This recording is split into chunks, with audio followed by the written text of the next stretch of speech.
Kharkiv again. Thank you for joining Frontline, and in today's members early access video we're looking at how what's happening in Ukraine is changing the nature of war. We hear so often leaders, generals, commentators, experts, analysis saying that lessons are being learned or must be learned from the war in Ukraine. But one of the problems with a conflict on this scale of ferocity is that there's so much happening that almost any lesson can be gleaned. If you pick a thesis, you can probably find the evidence to support it in Ukraine. Tanks are dead, we need more tanks. It's a war of drones, but the infantry are still in the trenches. Indeed, I spoke to a drone team who, whilst they said, they were killing far more people than either the artillery or the infanteers or indeed armoured personnel on the battlefield, the Ukrainian drone teams couldn't do their job without the infanteers in the front lines to hold the trenches. And of course, we've also heard recently from General Cavoli, America's top general in Europe, giving evidence back to the House of Congress.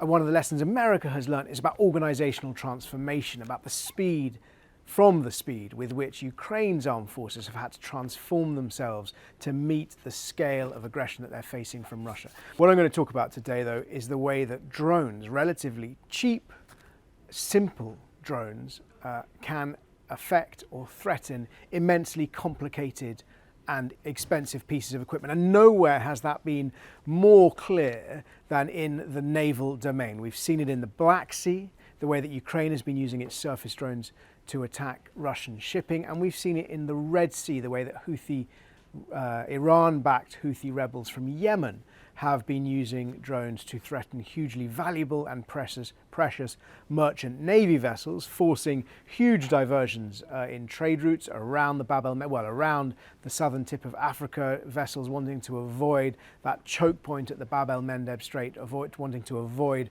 the Red Sea altogether. And indeed, we've also seen that not just threatening merchant vessels, but threatening immensely valuable warships as well. The US carrier strike group led by the USS Dwight Eisenhower, indeed Britain's HMS Diamond, a Type 45 destroyer, about a year ago fired one of its missiles to shoot down an incoming missile, Houthi missile, the first time that a British warship had been engaged in an engagement like that, missile against missile, for decades.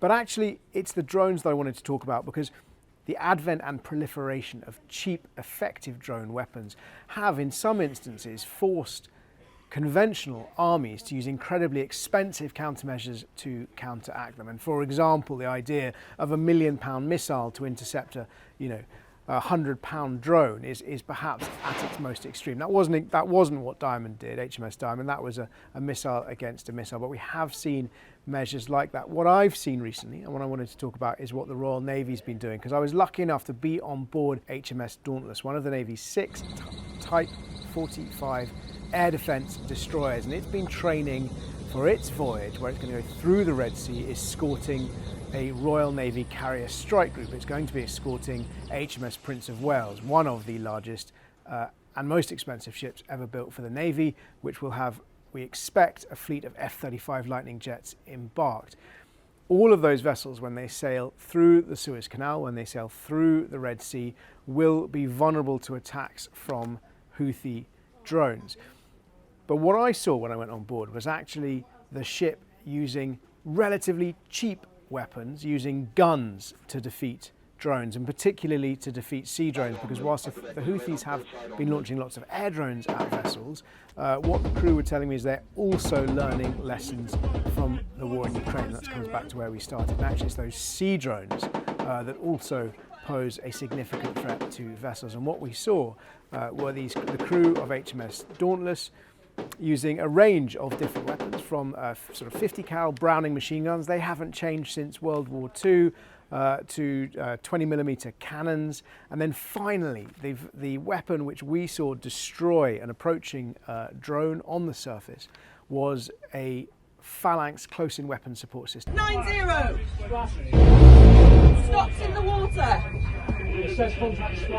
Now this can spew 3,000 bullets a minute. I mean, it's a phenomenal weapon, and when you hear it firing, it doesn't actually sound like a gun. It sounds like a burp, because the bullets coming out so fast, it just makes a totally different noise. It's a radar-controlled weapon, and once it's switched on, it effectively becomes automated. So a lot of this debate about humans in the loop, humans in the kill chain, this is an automated weapon. Once you set the parameters and say this is what we're looking for, or, you know, if there's something like this approaches, then shoot it down. It's designed originally to shoot down drones in the sky, and indeed the Phalanx on HMS Diamond did do that in the Red Sea last year. What we witnessed was the Phalanx shooting drones on the surface. Now, that Russia has also evolved its tactics in the Black Sea to try and defend itself from these sorts of weapons. What's interesting is these hugely sophisticated warships, like a destroyer, a billion-pound vessel in the case of the Type 45s, relying on, there's no suggestion that the Phalanx is an old-fashioned weapon, but ultimately is relying on bullets rather than missiles to intercept these drones.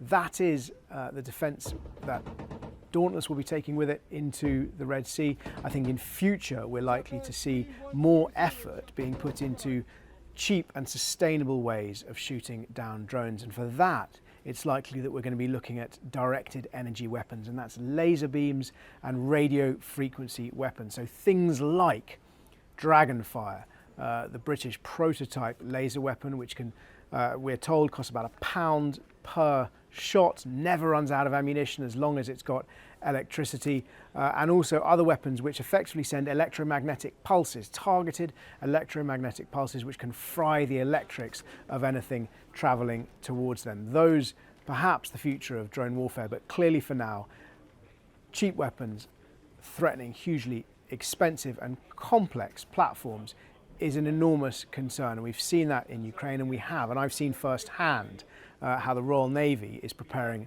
for that threat at sea.